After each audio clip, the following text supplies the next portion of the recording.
അസ്സലാമലൈക്കും. ഇന്ന് നമുക്കൊരു കായ്പേരി ഉണ്ടാക്കിയാലോ. അതിന് വേണ്ട സാധനങ്ങൾ: കായ പൊടിയായി അരിഞ്ഞത്, ചെറിയ ഉള്ളി ചതച്ചത്, പച്ചമുളക്, കറിവേപ്പില, ഉണക്കമുളക്, ഇഞ്ചി പൊടിയായി അരിഞ്ഞത്, തേങ്ങ കൊത്തി അരിഞ്ഞത്.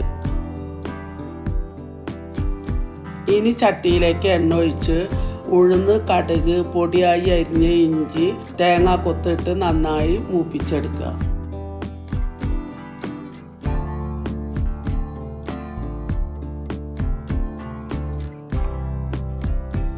ഇതിലേക്ക് ചെറിയ ഉള്ളി ചതച്ചതിട്ട് നന്നായി വഴറ്റി കൊടുക്കണം. ഇനി പച്ചമുളക്, ഉണക്കമുളക്, കറിവേപ്പില, മഞ്ഞൾപ്പൊടി ഇട്ട് നന്നായി വഴറ്റി കൊടുക്കുക.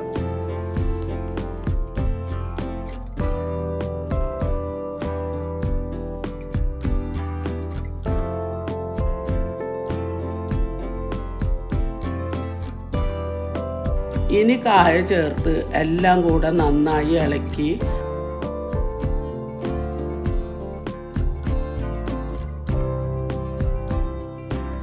ആവശ്യത്തിന് ഉപ്പിട്ട് കുറച്ച് വെള്ളം തളിച്ചു കൊടുത്ത് അടച്ചു വെച്ച് വേവിക്കാം.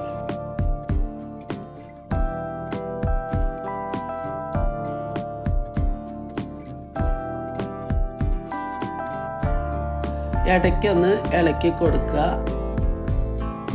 ഇപ്പോൾ നമ്മുടെ കായ്പേരി റെഡി.